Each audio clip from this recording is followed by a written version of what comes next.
Shalom, this video is about one of the most serious problems the Jewish people have ever faced, which is the New Testament charge that Jews were involved in the death of Jesus.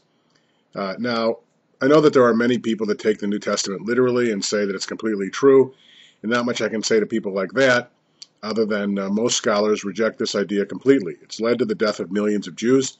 Vatican II rejected it after Vatican II, saying that it was a sin to say that against the Jews. And I'll just tell you what the responses are. Number one, now this is a Christian issue, not a Jewish issue at all, but I think based on Christian thinking, Jesus was supposed to have died. And certainly a lot of the supposed proofs for Jesus from the Hebrew Bible are that he suffered. So that was part of God's plan. How can you blame anyone? Second of all, even if it's true that Jews were involved 2,000 years ago, I didn't do anything, and my parents didn't do anything, and my grandparents didn't do anything. So how can you blame Jews who didn't participate actively in it? What kind of group responsibility is that? That's ridiculous. I don't blame a German today for what the Nazis did. It's completely immoral to do that. But third, the charge itself is completely wrong. And I'll just tell you from my notes what is generally taught by scholars. The gospel accounts, which are composed during 65 to 100, which is at least 30 years or more after Jesus died, place the primary responsibility for the death of Jesus on the Jews. And that's been an excuse to foster anti-Semitism ever since. Most Jewish scholars and Christian scholars agree that Jesus was arrested, tried, sentenced, and executed in the Roman manner by Roman authorities, that he was regarded as a political rebel and a threat to Roman rule because he was claimed to be king of the Jews.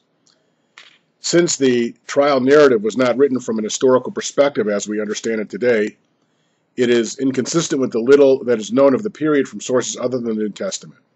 I'll get to why the New Testament would change the facts, the truth, in a minute. Jesus' trial before the Sanhedrin, the Jewish court, could not have happened as described in the New Testament for many reasons. First, the regular assembly met during the day and never convened at night on the Sabbath, on Jewish holidays, or in the day preceding the Sabbath or Jewish holidays. Meeting the night before a holiday and reaching a verdict of guilty on the first day of a trial, punishment by a crucifixion, all would have been violations of Jewish law. It's impossible. Two, many safeguards in Jewish law make it so difficult that a Sanhedrin, which issued a single death penalty in 7 years, was regarded as a bloody Sanhedrin, according to the Mishnah. It is also unlikely that the Sanhedrin would have turned over a Jew to Roman authorities to be killed. If such a supposed court did meet, as described in the New Testament, it could not have been a regular Sanhedrin. It would have been a kangaroo court, maybe a group of wealthy Jews anxious to cooperate with Roman authorities in disposing of a threat, but certainly not any establishment of the Jews. Then you have to look at Pontius Pilate. Historians record that he was slaughtered Galilean and Samaritans with impunity. Since he was known for his violent and cruel treatment of people, his portrait in the Gospels is unrealistic and incompatible with the facts. It is likely the responsibility for the death of Jesus was shifted from Pilate for political purposes, to allay the suspicion of the Roman authorities regarding Christianity. Placing responsibility for deicide on the Jews would also serve theological purposes, for the message of the New Testament was now directed towards gaining converts from the pagan world. So clearly the New Testament changed the deal so that Christians would be accepted more by Rome. We have the same experience in Judaism, where our rabbis changed the meaning of Hanukkah in the Talmud to appease the Roman authorities.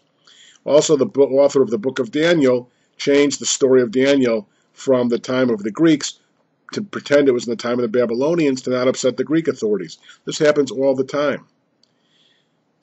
Since, to this day, Jews are still being accused of deicide, you have to pay attention to this and teach the world that the Jews were not responsible for the death of Jesus. And even if there were a couple of Jews involved, what does that have to do with Jews after the fact, or any Jew alive today? It is a complete sin, as the Catholic Church is taught now, to talk about this and use this as a basis of anti-Semitism. And to the extent that it's part of the Christian liturgy on Easter, and reading the Gospel of John, for example, or anything else in the Christian liturgy, it is sinful. It is simply historically wrong. We understand why it was said, but to hurt Jews after that shows just a terrible, terrible immoral position. This is what I have to say about the charge of who killed Jesus. we care deeply about the question and about the historical, persistent Christian answer that lays the blame at Jewish doors. And so I hope that Christians will seriously look at this issue and know in their hearts that we love every human being who lives a righteous life. And even though we don't think Jesus was the Messiah or the Savior, as Christians do, certainly no problem with Christians worshiping him. Do it to your heart's content. And please don't be anti-Semitic and use this as a charge to hurt Jews.